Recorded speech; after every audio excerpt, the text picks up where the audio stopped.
Break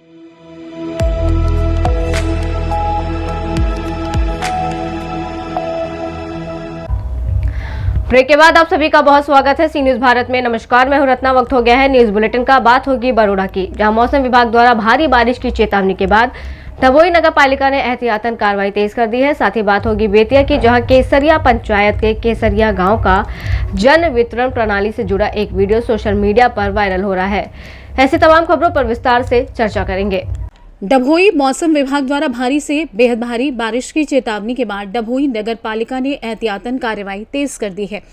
मुख्य अधिकारी जय किशन तड़वी के नेतृत्व में नगर पालिका ने जर्जर और खतरनाक स्थिति में बने 40 मकानों के मालिकों और वहां रह रहे लोगों को नोटिस जारी कर तत्काल सुरक्षित स्थान पर जाने के निर्देश दिए। नगर पालिका की टीम महेश भाई परमार के साथ शहर के विभिन्न क्षेत्रों में सर्वे और नोटिस वितरण कर रही है। साथ ही रिक्शा के माध्यम से लोगों को जागरूक किया जा रहा है और निचले इलाकों में रहने वालों को विशेष सावधानी बरतने की सलाह दी गई है। प्रशासन ने अगले 24 से 48 घंटों में संभावित भारी बारिश को देखते हुए मोबाइल व अन्य आवश्यक उपकरण चार्ज रखने, आपातकालीन सामग्री तैयार रखने और किसी भी स्थिति से निपटने के लिए नियंत्रण व्यवस्था सक्रिय कर दी है। બંગાળની ખાડીમાં ઊભું થયેલ ડીપ ડિપ્રેશન જે દરિયાકાંઠાના વિસ્તારથી જમીની વિસ્તારમાં પ્રવેશે ત્યારે ભેજવાળા વાતાવરણના કારણે એની તીવ્રતા અતિ થવાની સંભાવના હોય, જેના ભાગરૂપે આજે સાંજે 6 વાગ્યા પછી આગામી 24 થી 48 કલાક દરમિયાન ડભોઈ નગરપાલિકા વિસ્તારમાં અને એની આજુબાજુના વિસ્તારોમાં ભારેથી અતિ ભારે વરસાદ થવાની સંભાવના છે, જેના ભાગરૂપે ડભોઈ નગરપાલિકા દ્વારા જાહેર ચેતવણી આપી નગરજનોને આકસ્મિક પરિસ્થિતિમાં સચેત કરવામાં આવે છે। સાથે સાથે જર્જરિત મિલકતો, ભયગ્રસ્ત મિલકતોના મકાન માલિકોને આવી મિલકતોમાંથી પોતાનો વસવાટ ખસેડી અન્ય કોઈ સુરક્ષિત જગ્યાએ ખસી જવા માટેની કામગીરી હાથ ધરવામાં આવી છે। પ્રી મોન્સૂન કામગીરીના ભાગરૂપે પણ નગરપાલિકા દ્વારા ચોમાસા પહેલાં આવા મિલકતદારોને નોટિસો આપી પોતાના જર્જરિત મકાનો ખાલી કરવાની સૂચનાઓ આપેલી જ છે। તેમ છતાં પણ આજે આ પરિસ્થિતિનું નિર્માણ થયું છે, ત્યારે કોઈ અનહોની કે આકસ્મિક કોઈ ઘટના ન બને અને કોઈ જાનમાલને નુકસાન ન થાય તે માટેના જરૂરી તમામ પગલાં ડભોઈ નગરપાલિકા દ્વારા લેવામાં આવેલ છે। डभोई से सी न्यूज संवाददाता लाल की रिपोर्ट। खबर भदोई से, जहां मौसम विभाग की ओर से अगले 24 से 48 घंटों में भारी से बेहद भारी बारिश की चेतावनी के बाद डभोई नगर पालिका ने नागरिकों के लिए एडवाइजरी जारी की है। नगर पालिका ने जर्जर और खतरनाक मकानों में रहने वाले लोगों से तत्काल सुरक्षित स्थान पर जाने तथा निचले इलाकों के निवासियों से आवश्यक सावधानी बरतने की अपील की है। संभावित बिजली कटौती को देखते हुए मोबाइल और अन्य जरूरी उपकरण चार्ज रखने, टॉर्च, मोमबत्ती व अन्य आवश्यक सामग्री तैयार रखने की सलाह दी गई है। आपात स्थिति से निपटने के लिए नगर पालिका ने कंट्रोल रूम भी शुरू किया है। सहायता के लिए नागरिक हेल्पलाइन नंबरों पर संपर्क कर सकते हैं। સૌને નમસ્કાર, હું અનિલ ધામેલિયા, કલેક્ટર વડોદરા। આપ સૌ વડોદરાવાસીઓને એક અપીલ કરવા માંગુ છું। આજે સાંજે બંગાળની ખાડી તરફથી આવતું ડીપ ડિપ્રેશન એમની તીવ્રતા વધતી જઈ રહી છે અને ખાસ કરીને જ્યારે કોસ્ટલ ભાગમાં આવશે ત્યારે એમના મોઇશ્ચરના કારણે એમની તીવ્રતા ખૂબ વધારે થવાની શક્યતાઓ છે। ખૂબ તેજ ગતિથી આગળ આવે છે, એટલે આ કિસ્સાની અંદર વડોદરા જિલ્લાની અંદર ઘણા બધા ભાગોની અંદર ભારેથી અતિ ભારે વરસાદ પડવાની આગાહી છે। મોટાભાગે મોડી રાતના સમયથી લઈને આવતીકાલના સમય દરમિયાન આ આગાહી છે, એટલે આવતીકાલે ખાસ કરીને આપણે તકેદારીના તમામ પગલાઓ લેવા જોઈએ। વિશેષ કરીને પવનની ગતિ પણ આ ડિપ્રેશનની સાથે વધારે છે, એટલે 45થી લઈને 55 કિલોમીટર પર અવરની સ્પીડથી પવન પણ ફૂંકાવાની શક્યતાઓ છે। તમામ વડોદરાવાસીઓને મારી વિનંતી છે કે આગામી 24 કલાક દરમિયાન આપણા માટે વિશેષ કરીને સંકટ થોડું વધારે છે, એટલે આપ વિશેષ કરીને સુરક્ષિત સ્થાન રહો, આપ પોતે સુરક્ષિત રહો એ માટેના તમામ પ્રયાસો આપણે કરવાના છે। તમામ શૈક્ષણિક સંસ્થાઓમાં આપણે આવતીકાલે રજા જાહેર કરી છે। આથી કોઈ પણ સંસ્થાન, ખાસ કરીને શૈક્ષણિક સંસ્થાન તો બંધ હોય છે, આ ઉપરાંત વોકેશનલ એજ્યુકેશનલ ઇન્સ્ટિટ્યૂટ હોય, પોલિટેકનિક હોય અથવા કોચિંગ ક્લાસ હોય, આ તમામે બંધ રાખવાના છે। કોઈ પણ ઇન્સ્ટિટ્યુશન ચાલુ ના રહે એ બાબતની તકેદારી રાખવાની છે। શક્ય હોય ત્યાં સુધી કંપનીઝ અને અન્ય એસ્ટાબ્લિશમેન્ટ વર્ક ફ્રોમ હોમ કરે એ દિશાનો પ્રયત્ન આપણે કરવાનો છે। આ સિવાય તમામ વ્યક્તિઓ પોતે સુરક્ષિત સ્થળોએ રહે નદી કાંઠાના વિસ્તાર કે તળાવવાળા વિસ્તારની અંદર ના જાય એ બાબતે આપણે તકેદારી રાખવાની છે. માછીમારી પ્રવૃત્તિ બંધ રાખવાની છે અને વિશેષ કરીને કોઈ નદી કાંઠાના કે તળાવ કાંઠાના ભાગની અંદર પણ કોઈ પ્રવેશે નહીં એ બાબતે આપણે તમામ તકેદારી રાખવાની છે. વિશેષ કરીને કોઈ કોઝવેની અંદર પાણી ભરાતા હોય તો એ પાણી પણ આપણે ઓળંગીએ નહીં, એમને ક્રોસ કરવાનો પ્રયત્ન ના કરીએ, એ આપણે તકેદારી રાખીશું. કોઈ જર્જરિત મકાનમાં અથવા તો અસુરક્ષિત હોય એવા ભાગની અંદર આપણને લાગતું હોય તો તાત્કાલિક આપણે યોગ્ય સુરક્ષિત સ્થળે પહોંચીએ એ માટેની તૈયારી રાખવાની છે. નીચાણવાળા વિસ્તારોની અંદર આવશ્યકતા જણાય જ્યાં દરેક વખતે નદી કાંઠાના વિસ્તાર કે નીચાણવાળો વિસ્તાર હોય ત્યાં ફ્લડ થવાની શક્યતા હોય ત્યાં વહીવટીતંત્ર મારફતે પ્રિકોશનરી ઇવેક્યુએશનની પ્રક્રિયા પણ હાથ ધરવામાં આવી છે. આથી આપ સૌને પણ અપીલ છે કે આમની અંદર એમને સહયોગ આપે. જરૂરિયાત લાગે ત્યાં શિફ્ટિંગ આપણે કરવું જોઈએ જેથી કરીને છેલ્લા સમયે કોઈ મુશ્કેલી ના પડે. સમગ્ર disaster management machinery active mode ઉપર છે. સમગ્ર રાત્રિ દરમિયાન પણ આપણે કંટ્રોલ રૂમ પણ ઓપન રાખીશું. લોકો પણ સતત એક્ટિવ રહેવાના છે. આપણી સમગ્ર મશીનરી એક્ટિવ છે. જરૂરિયાત લાગે ત્યાં આપણે એનડીઆરએફ, એસડીઆરએફ, આર્મી કે એરફોર્સની મદદ પણ લઈશું. પણ આપ સૌને પૂરતી તકેદારી રાખીએ, સુરક્ષિત સ્થળોએ રહીએ અને આપણે પોતાના પરિવારને અને આજુબાજુના લોકોને સુરક્ષિત બનાવીએ એ દિશાની કાળજી રાખીએ એવી તમામ સૌને અપીલ છે. આભાર. भदोही से सी न्यूज संवाददाता लाल की रिपोर्ट। नरकटियागंज प्रखंड की केसरिया पंचायत के केसरिया गांव का जन वितरण प्रणाली से जुड़ा एक वीडियो सोशल मीडिया पर वायरल हो रहा है। वीडियो में कथित तौर पर एक पीडीएस दुकानदार का पुत्र कोरिया टोला वार्ड संख्या 2 में पीओएस मशीन से लाभुकों की पर्ची काटता दिखाई दे रहा है। वीडियो सामने आने के बाद स्थानीय लोगों ने मामले की निष्पक्ष जांच कर दोषियों के खिलाफ कार्रवाई की मांग की है। हालांकि वायरल वीडियो की स्वतंत्र पुष्टि नहीं। प्रखंड आपूर्ति पदाधिकारी दीपक कुमार, पीओएस मशीन से पर्ची काटना विभागीय नियमों के अनुरूप।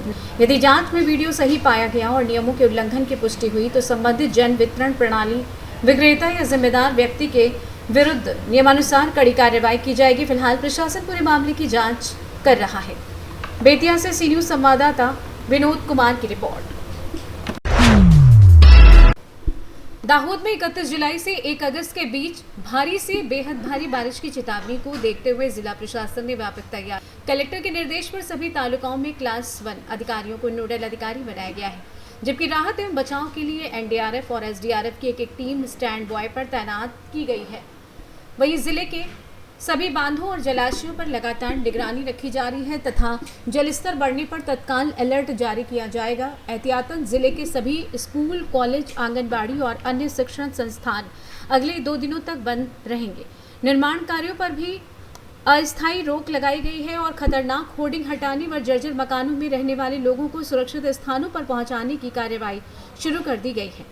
पशुपालकों को आवश्यक दिशा निर्देश जारी किए गए हैं, जबकि एमजीवीसीएल को निर्बाध बिजली आपूर्ति बनाए रखने और किसी भी खराबी को तुरंत दूर करने के निर्देश दिए गए हैं। प्रशासन ने नागरिकों से अपील की है कि अनावश्यक घर से बाहर ना निकलें, नदी नालों और जल भराव वाले क्षेत्रों से दूर रहें। किसी भी आपात स्थिति में जिला आपदा प्रबंधन केंद्र से संपर्क करें और केवल सरकारी सूचनाओं पर ही भरोसा करें। हवामान खाता द्वारा आगामी बंने दिवसों एटले 31 जुलाई અને 1 ઓગસ્ટ ભારેથી અતિ ભારે વરસાદની આગાહી કરવામાં આવેલી છે।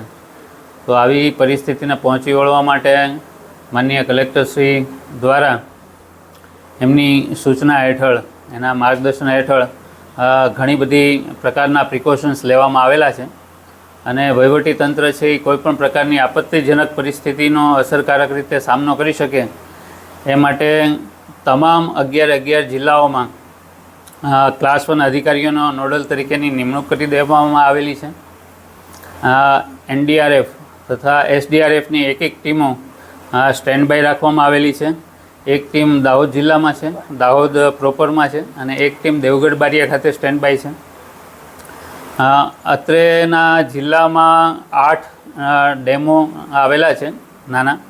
જળાશયોમાં પાણી ઓવરફ્લો થવાના જ્યારે સંકેતો મળે ત્યારે એના સંબંધિત વિભાગ ઇરિગેશનને પણ સૂચના આપવામાં આવેલી છે કે એના પ્રભાવિત વિસ્તારમાં તાત્કાલિક એલર્ટ જાહેર કરે અને તમામ નાગરિકોને એ બાબતે સૂચિત કરે। ખાસ બાબત બીજી પણ છે કે શૈક્ષણિક સંસ્થાઓમાં બાળકોની સુરક્ષાને ધ્યાનમાં રાખી અને પ્રાથમિક શાળા, માધ્યમિક શાળા, આંગણવાડી તથા તમામ સ્કૂલ કોલેજીસ, તમામ શૈક્ષણિક સંસ્થાઓને 2 દિવસ બંધ રાખવાની અત્રેથી સૂચનાઓ આપવામાં આવેલી છે. ઉપરાંત બીજી જાનહાનિ ન થાય તે માટે સરકારી જેટલા બાંધકામો થઈ રહ્યા છે એ પણ 2 દિવસ સુધી સ્થગિત રહે. ઉપરાંત શહેરોમાં જે જોખમી હોર્ડિંગ્સ છે, જર્જરિત મકાનો છે, ત્યાંથી સ્થળાંતર કરવાની કામગીરી તેમજ તમામ આવા હોર્ડિંગ્સને દૂર કરવાની કામગીરી હાલ ચાલુમાં છે. પશુધનને ધ્યાનમાં રાખીએ તો અત્રેના જિલ્લામાં 9 જેટલી ગૌશાળાઓ આવેલી છે અને બીજા જે બધા પશુપાલકો છે એને નિયામક શ્રી દ્વારા તમામ આવા પશુપાલકોને અને ગૌશાળાઓને પશુઓને બાંધી ન રાખવા, પૂરતું પાણી અને ઘાસચારો મળી રહે અને એની સુરક્ષાને ધ્યાનમાં રાખીને પણ એમને અનુરોધ કરવામાં આવેલો છે. ખાસ કરીને MGVCL પોતાની પાસે પોતાનો મેઇન પાવર અને સાધન સામગ્રી સાથે સુસજ્જ રહે અને તાત્કાલિક ક્ષતિગ્રસ્ત વીજ થાંભલાઓ, ટ્રાન્સફોર્મર અને વીજ લાઇનોનું સમારકામ કરે એ માટે પણ સૂચના આપવામાં આવેલી છે. તો તમામ પ્રકારની જેટલી આપત્તિને પહોંચી વળવા માટે આપણે સજ્જ થયેલા છે. એ ઉપરાંત તમામ નાગરિકોને વહીવટીતંત્ર તરફથી અનુરોધ કરવામાં આવે છે કે બિનજરૂરી આવા દિવસોમાં ઘરની બહાર ન નીકળવું. નદી, નાળા, તળાવ, સરોવર કે અન્ય ડેમમાં, અન્ય જળાશયોમાં જવાનું સંપૂર્ણપણે ટાળવું. પાણી ભરાયેલા જો માર્ગો હોય તો એમના ઉપરથી પસાર ન થવું. વીજ તાર છે, વીજ થાંભલાઓ છે અને અન્ય જોખમી સ્થળો છે એનાથી દૂર રહેવું. અને આવી કોઈ પણ પ્રકારની ઘટના ઘટે તો જિલ્લા આપત્તિ વ્યવસ્થાપન કેન્દ્રનો સંપર્ક સાથે અમે તમામ પરિસ્થિતિને પહોંચી વળવા માટે સુસજ્જ છીએ. आभार. दाहोद से सीनियर संवाददाता रोहित सोलंकी की रिपोर्ट। दाहोद जिले में वन संरक्षण और वन्य जीव सुरक्षा को मजबूत बनाने के उद्देश्य से राज्य सरकार द्वारा वन विभाग को आवंटित नई बाइकों को गुरुवार को प्रभारी मंत्री अर्जुन भाई मोडवाडिया ने हरी झंडी दिखाकर रवाना किया। उन्होंने कहा कि इन बाइकों से वन क्षेत्र में नियमित गश्त, वन्य जीव संरक्षण, अवैध गतिविधियों पर नियंत्रण और आपदा के समय त्वरित कार्रवाई में मदद मिलेगी।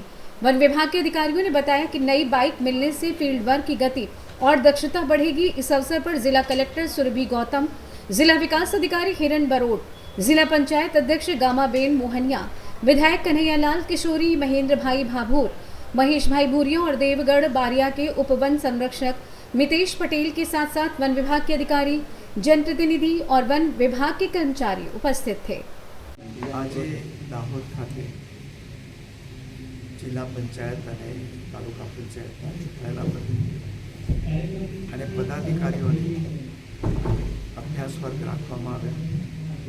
રાષ્ટ્રીય ગ્રામ સ્વરાજ અભિયાન કાર્યક્રમ હેઠળ અને એમાં આજે ઉદ્ઘાટન સમારંભમાં બધા જ ચૂંટાયેલા પદાધિકારીઓ, અધિકારીઓ અને સદસ્યોને જુદા જુદા વિષયો ઉપર માર્ગદર્શન આપવામાં આવશે. અને ચૂંટાયેલા સભ્યો છે એ લોકભાગીદારી વધારીને જે સ્થાનિક પ્રશ્નો છે, ખાસ કરીને પીવાનું પાણી હોય, રસ્તા હોય, કચરાનું વ્યવસ્થાપન હોય, આંગણવાડી કે પછી પ્રાથમિક શિક્ષણ હોય, કૃષિ હોય, મહિલા શિક્ષણ હોય કે રોજગારીના અને આવાસના પ્રશ્નો, એ બાબતમાં સરકારી સહયોગનો ઉપયોગ કરી સ્થાનિક કક્ષાએ જે સ્થાનિક ગામના પ્રશ્નો છે એનો કેવી રીતે ઉકેલ લઈ આવી શકે અને લોકભાગીદારી કેવી રીતે વધારી શકે એ બાબતનું અહીંયા માર્ગદર્શન આપવામાં આવશે. જ્યાં સુધી દાહોદને લાગે વગે છે ત્યાં સુધી દાહોદ એ ગુજરાતનું એક એસ્પિરેશનલ ટ્રાઇબલ જિલ્લો છે. વિકાસની ખૂબ મોટી સંભાવનાઓ છે. યશસ્વી પ્રધાનમંત્રી નરેન્દ્રભાઈએ પણ દાહોદને ભારતના નકશાની અંદર સ્થાન આપીને અહીંયા એક રેલવે માર્ગનો મોટો અહીંયા પ્લાન્ટ નાખ્યો છે. એ ઉપરાંત રેલવેની સુવિધાઓ વધારી છે. સાથે સાથે નેશનલ હાઈવે અને એક્સપ્રેસ હાઈવે અહીંયાથી પસાર થઈ રહ્યા છે. એરપોર્ટ કરવાનું આયોજન છે અને માનનીય મુખ્યમંત્રી શ્રી ભૂપેન્દ્રભાઈ પટેલની આગેવાની આ જિલ્લો છે એ 2 રાજ્યોની સાથે સરહદી જિલ્લો બનવાને કારણે ખૂબ વિકાસની સંભાવનાઓ છે. એ સંભાવનાઓનો પૂરેપૂરો ઉપયોગ કરીને અહીંયા આ જિલ્લો એ રાજ્યનો અવ્વલ નંબરનો જિલ્લો બને એ માટે વહીવટીતંત્ર અને મારા ચૂંટાયેલા પ્રતિનિધિઓ કામ કરી રહ્યા છે. Okay thank you. दाहोद से सी न्यूज संवाददाता विशाल संगोड़ की रिपोर्ट. पीपलदा विधानसभा क्षेत्र में गुरुवार सुबह से मौसम ने करवट लेते हुए झमाझम बारिश का दौर शुरू हो गया. घने बादलों के कारण दिन में भी अंधेरा छाया रहा और लगातार बारिश से मौसम सुहावना हो गया. बारिश के चलते लोगों को गर्मी और उमस से राहत मिली तो वहीं किसानों के चेहरों पर भी खुशी लौट आई है क्योंकि खेतों में पर्याप्त नमी पहुंचने से फसलों को लाभ मिलने की उम्मीद है. बच्चों ने भी बारिश का जमकर आनंद लिया जबकि क्षेत्र में पूरे दिन ठंडक का एहसास बना रहा. कोटा से सी न्यूज संवाददाता आकाश कुमार की रिपोर्ट.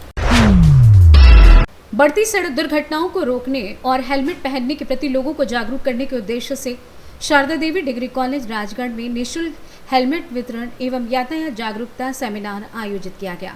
कार्यक्रम जिलाधिकारी गौरांग राठी के आदेश, एसएसपी BBGTS मूर्ति के निर्देशन तथा एडीएम योगेंद्र साहू के मुख्य आतिथ्य में संपन्न हुआ. कार्यक्रम की अध्यक्षता कॉलेज प्रबंधक तेजेंद्र सिंह ने की जबकि ACM एवं प्रभारी उप नियंत्रक नागरिक सुरक्षा संजय कुमार, TI मुकेश कुमार और ट्रस्टी उदित विशिष्ट अतिथि रहे. सेमिनार का संयोजन ट्रैफिक चीफ वार्डन एवं सड़क सुरक्षा समिति की सदस्य डॉक्टर प्रगति शर्मा बया ने किया. कार्यक्रम में प्राचार्य डॉक्टर विजेता सिंह राठौड़ ने स्वागत भाषण दिया.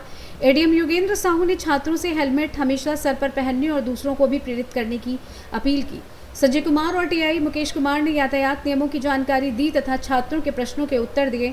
इस दौरान मेधावी छात्र छात्राओं को निःशुल्क हेलमेट वितरित किए गए और सभी को सड़क सुरक्षा की शपथ दिलाई गई. कार्यक्रम में ट्रैफिक वार्डन दीपशिखा शर्मा, शशांक गुरुदेव, डॉक्टर पूर्णिमा पांडे, पंकज सिंह सहित बड़ी संख्या में छात्र छात्राएं एवं कॉलेज स्टाफ उपस्थित रहा. को विदित है कि लगातार सड़क दुर्घटनाएं बढ़ती जा रही हैं, तो उसको कम करने के उद्देश्य से हम लोग विभिन्न क्षेत्रों में जागरूकता के कार्यक्रम कर रहे हैं. साथ ही साथ मेरे द्वारा निःशुल्क रूप से छात्र छात्राओं को जो 18 साल के ऊपर के हैं उनको हम लोग निःशुल्क रूप से हेलमेट भी वितरित कर रहे हैं.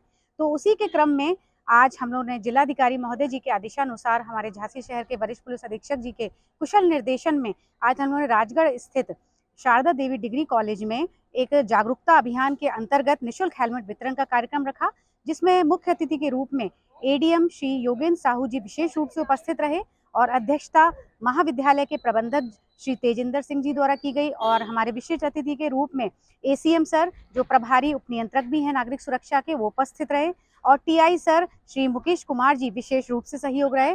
और हम लोग ने सामूहिक रूप से हमारे मुख्य अतिथि महोदय ने सभी छात्र छात्राओं को यातायात नियमों के विषय में विस्तार पूर्वक जानकारी दी. साथ ही साथ सभी को नियमों का पालन करने के लिए शपथ भी दिलाई और मेधावी छात्र छात्राओं को निःशुल्क रूप से हेलमेट भी वितरित किए गए और उनसे विशेष रूप से अनुरोध भी किया गया कि ये हेलमेट आपके घर पर नहीं बल्कि आपके सर पर होना चाहिए, क्योंकि ये हमारी ज़िंदगी को बचाते हैं. हमारा परिवार जो हमारी प्रतीक्षा कर रहा होता है, हमें उनके बारे में भी सोचना है. इसलिए यातायात नियमों का पालन हम आवश्यक रूप से करें और इस प्रकार के निःशुल्क हेलमेट वितरण का कार्यक्रम हम लोग आगे भी जारी रखेंगे और जागरूक भी करते रहेंगे. धन्यवाद.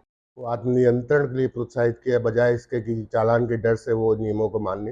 इसके बजाय हम दोनों ने आत्मनियंत्रण से यातायात नियमों का पालन करने का और रोड सेफ्टी का पालन करने का, अपने जीवन को सुरक्षित रखने का संकल्प दिलाया और उन्हें इस दिशा में प्रेरित किया. ये बहुत अच्छी पहल है कि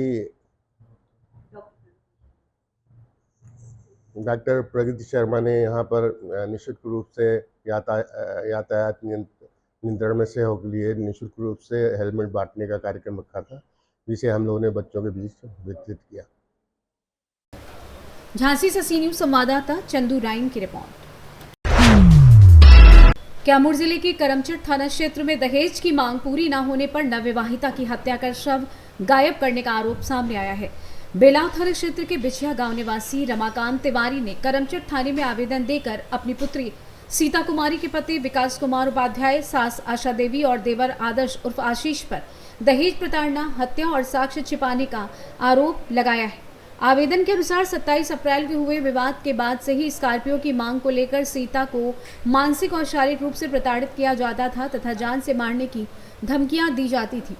पिता का आरोप है कि दहेज की मांग पूरी न होने पर आरोपियों ने मिलकर उनकी पुत्री की हत्या कर शव गायब कर दिया। करमचट थानाध्यक्ष पंकज कुमार पासवान ने बताया कि आवेदन प्राप्त हो गया है और मामले की जांच की जा रही है। जांच के आधार पर उचित धाराओं में प्राथमिकी दर्ज कर आगे की विधिक कार्यवाही की जाएगी। मेरी बहन सीता कुमारी थी, उसका मर्डर कर दिए गए हैं सब लोग मिलकर। तेनुआ के उसका तेनुआ शादी हुआ था 27 अप्रैल को। एक मई को गौना था। वो गई यहाँ से फर्स्ट उसका नाइट था ना, उसी दिन उसका पति उसको मार दिया था एक थप्पड़ खींचकर। तो सीता मेरे से सुबह बात जब हम किए ना तो बोली ना कि अरे माँ कहीं क्या ठीक बालू ना, तो हाँ ठीक बनी। तो कहीं कहा तो रो रही थी वो, तो बोली कि हमके ही मार दिले है। तो कहीं क्या है तो बाबू लेके अपना साथ हवा लेके सुतर नहीं है, तुम कहीं जाएगा। तो फिर ना वो बोली ना कि अरे माँ एनी के ना स्कॉर्पियो कह तरसन मांग तरसन। तो हम कहीं क्या है कि ये तो कोनो बातें ना रहे, उन्हीं के जौन मंगल तो मिला होता ना ही कहता ना कि स्कॉर्पियो अपने बाबू से मांग। तो बाबू 4 व्हीलर से चली, हम 2 व्हीलर से चला।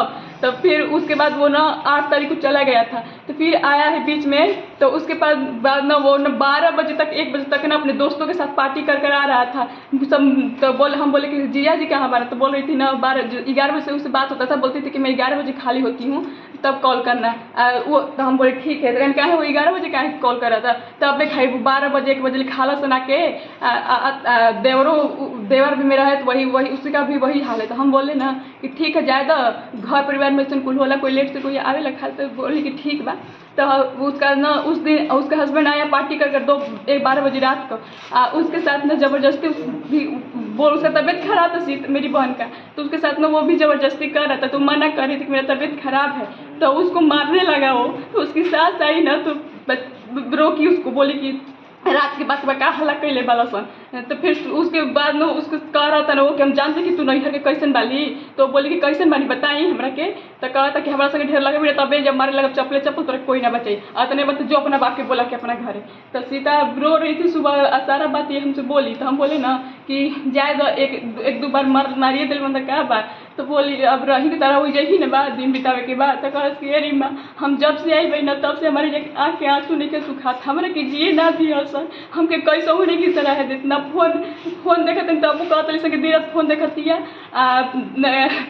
सुतत तब वो कहते सके एक बीमारी में भरी आई भी है सुतत ये दिन रात। एरी में कुल करके हम चल जाते काम कुल करते नहीं 2 घंटा ओकर पैर दबाई नहीं 11 बजे पहुँच जला 11 पैर सास का पैर 2 घंटा दबाती है दोनों पैर छितरा कर कुत्ती साली।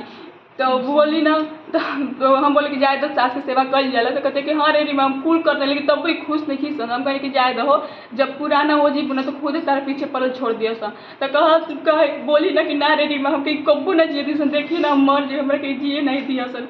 तो हम कहे मरने का खबर आपको कैसे पता चला? वो अपने से मरने की खबर पापा मेरे दिए है। अगर 3 बजे कल आए रोने लगे कि सीता नहीं थी दुनिया में। तो फिर हम लोग तब सीता से बात हो, तो फिर हम बोले ना कि जाए दो सीता अभी 3 महीना ना भइल बा, ठीक से रह, कुछ दिन बीत जाए ना तो खुद ही सब ठीक हो जाए। तो बस तो हम बोले लास्ट में पूछे कि ठीक बालू ना, तो बोले कि हाँ ठीक है ना बानी। तो फिर ना हम कहने कि कुछ गलती सलती मत सोची है। तो कहनी कि कसम खा के हमारे कुछ गलती सलती नहीं करूँ। तो कहली कि तोर कसम खा देने हम कुछ नहीं करब। तो हम कहनी हाँ ठीक से रही। फिर कॉल की कर उसके अगले दिन की तो कह रही कि बार ना AC के स्कॉर्पियो की डिमांड करता सर रेडी में। हम कहनी कि जाए दो कहे लग जता जे कहे लगता ना कही जाला। अब उन्हें के स्कॉर्पियो नहीं उनका 4 व्हीलर अब तो दिया था। तब बोल रही ना कि तो देखिए ना हमारा कि जिंदा ना छुए से मुँह से। और उसका देवर ना उसके सास और देवर जो है ना उसके बेड पर 24 घंटा लेटी रहती थी उसके रूम में। और वो बेचारी सोफे पर बैठी रहती थी, नीचे कभी बिस्तर डाल कर सोती रहती थी। तो अब बोलती उसकी सास ना कि अब उस देवर उसके सास होता था अपनी माँ के साथ उसके बेड पर। तो बोल रही है उसकी सास ना कि अब हमारा संग है कि ना तू सो जा। तो सीता बोली कि बस हम नहीं सुता। तो कहते कि काहे नहीं सुतबू, उसकी एक बड़ी गोतनी है बड़े पापा के पतो पूजा। तो दोनों हमारे लड़कन के लेके सुतत रही है। तुला जाता लू कह कि हमन के निकुल संस्कार नहीं है कि देवर के साथ सुता भव के साथ सुता। तो कहते कैसे तू आई बालू उसको मतलब बहुत गलत उसको बोल रही थी। बोले थे कि रोगी आ भी अगर पेट में है बताओ बा। तो सीता बोली कि ऐसे के हम रोगिया हो गए नहीं अपना अगर ठीक रही तो कौन बात। तब फिर उसके अगले दिन ना फ़ोन किया ना वो उसका पति, तो बोल रहा है कि क्या रे क्या कर, वो कभी फ़ोन नहीं करता था, सीता ही फ़ोन करती थी, बस हाल चाल कर वही काट देता था फ़ोन। तो अगले दिन फ़ोन की ना सीता, तो सब खाना ना पूछ ली ना, तो बोल रहा है वो भी क्या रे तोरा मन में क्या बात। तो सीता बोली कि हमारा मन में क्या बात, तो क्या है तोरा बुझात नहीं है, कहिए तोरा कहता नहीं कि स्कॉर्पियो मांगे अपने बाबू ले, तोरा आधार कार्ड कहाँ बा, तो कल हमारा आधार कार्ड हमारा गाँव बा, तब आधार कार्ड के ले मंगवा के आधार कार्ड के नाम तो चेंज कराएगा। तो कहला चुप सीता, सीता कहता क्या चाहता ली तोर बाप के नाम हट के हमारा नाम ना जुड़ो। तो सीता कहलस कि हम ही कहाँ करने के मत ना हो, अब करवाएंगे जाए तो कहलस कि आधार कार्ड की कौन जरूरत होगी, तो क्या है वोट मारे ना जीबी, ऐसा ऐसा शब्द बोलता। पत्नी को ऐसा बोला जाता है, हमारे घर नहीं, पापा कभी मम्मी को ऐसे नहीं बोलते हैं। हम लोग तो नहीं देखे हैं कि पति पत्नी ऐसे बात करते हैं। और वो सब रेत सब कर रहा था, उसको मार भी रहा था, सब पूरी तरह से प्रताड़ित हो रही थी उस घर में। ठीक ठीक, क्या नाम है तुम्हारा? रीमा कुमारी मेरा नाम है। क्या?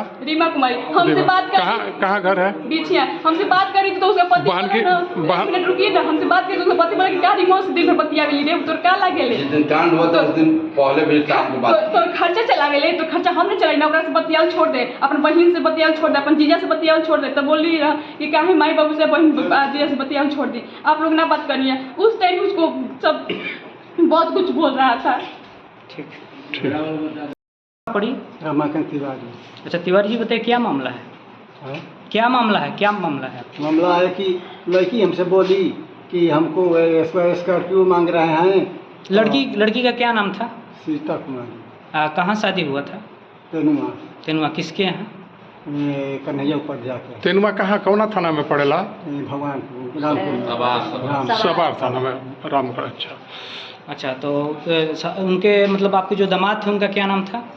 विकास उपाध्याय। विकास उपाध्याय। तो आपको जो आप आरोप लगाए हैं मौत का, तो कैसे आपको पता चला कि नहीं मौत हो गया लड़की का आपका? हमारे से कुड़ारी के यहाँ के भैया हमारे कहना कि गईनी बेला लिया गिना, तो कहना कि सीता हो गई। अच्छा, तो जा वो या तू जा, तो हम कहीं हम क्या करें, अब जाए जो मरिए गई तो हम क्या करेंगे, नहीं जी। अच्छा, कुड़ारी में भैया के लड़की के शादी बा? हाँ। अच्छा, उन लोग के थ्रू पता चलल? हाँ। तो उनको मतलब आपकी लड़की को मारने की क्या वजह हो सकता है? ये मांगी खाती स्कॉर्पियो के लिए। अच्छा, स्कॉर्पियो मांगा जा रहा था? हाँ। आपकी लड़की आप लोगों से कभी बताई थी कि स्कॉर्पियो मांगा जा रहा है? हाँ। तो किस पे शक है आपको मारने का? कौन मार सकता है? आदर्श उपाध्याय और उसकी माँ। आदर्श उपाध्याय कौन है? उनका छोटा देवर है। अच्छा, देवर है। हाँ। कब का ये घटना है? ये घटना कल का है। थाना में आप आवेदन दे दिए हैं? हाँ, दे दिए हैं, 3 बजे दिए। तो आवेदन में क्या बोले हैं वो थाना प्रभारी? पता लगा रहे हैं। अच्छा, आप क्या चाहते हैं? हम चाहते हैं कि उसको पता लगा कर कहा है लाश कैसे ले गया, कहाँ रखा, फूक दिया, जला दिया, हमको क्यों नहीं दिखाया। अच्छा, ठीक। कैमूर से सी न्यूज संवाददाता राम प्रवेश तिवारी की रिपोर्ट। लातेहार जिले के चंदवा थाना क्षेत्र के सासंग गांव में गुरुवार तड़के एलटी कवर वायर चोरी करते एक युवक को ग्रामीणों ने पकड़कर पुलिस के हवाले कर दिया। ग्रामीणों की पिटाई में घायल आरोपी जाकिर खान को पुलिस ने चंदवा सीएससी में भर्ती कराया। घटना के दौरान उसके अन्य साथी मौके से फरार हो गए। पुलिस ने घटनास्थल से चोरी का तार भी बरामद किया है। बिजली विभाग की शिकायत पर चंदवा थाना कांड संख्या 149/26 के तहत जाकिर खान सहित अन्य अज्ञात आरोपियों के खिलाफ मामला दर्ज किया गया है। वहीं आरोपी के साथ मारपीट करने के आरोप में करीब 50 अज्ञात ग्रामीणों पर भी प्राथमिकी दर्ज की गई है। पुलिस फरार आरोपियों की तलाश में छापेमारी कर रही है। लातेहार से सी न्यूज संवाददाता बबलू खान की रिपोर्ट। पलामू के सतबरवा स्थित प्राकृतिक सौंदर्य से भरपूर मलय डैम को प्रमुख पर्यटन केंद्र के रूप में विकसित करने की दिशा में जिला प्रशासन ने पहल तेज कर दी है। गुरुवार को जिला दंडाधिकारी सह उपायुक्त दिलीप प्रताप सिंह शेखावत ने मलय डैम का निरीक्षण कर पर्यटन सुविधाओं का जायजा लिया और बोटिंग करते हुए क्षेत्र की संभावनाओं का अवलोकन किया। उन्होंने अधिकारियों के साथ पर्यटन, मत्स्य पालन और स्थानीय रोजगार को बढ़ावा देने पर चर्चा करते हुए कहा कि मूलभूत सुविधाओं के विस्तार से मलय डैम जिले का प्रमुख पर्यटन स्थल बन सकता है। उपायुक्त ने रखरखाव के अभाव में बंद पड़ी नौकाओं की शीघ्र मरम्मत कर उन्हें दोबारा संचालन में लाने के निर्देश दिए। जिला प्रशासन मलय डैम को नौकायन, मत्स्य पालन और मनोरंजन गतिविधियों के समेकित पर्यटन केंद्र के रूप में विकसित करने की कार्य योजना पर काम कर रहा है। पलामू से सी न्यूज संवाददाता बीकाराम की रिपोर्ट। बुलेटिन में फिलहाल इतना ही। देश और दुनिया की तमाम बड़ी खबरों के लिए देखते रहिए सी न्यूज भारत।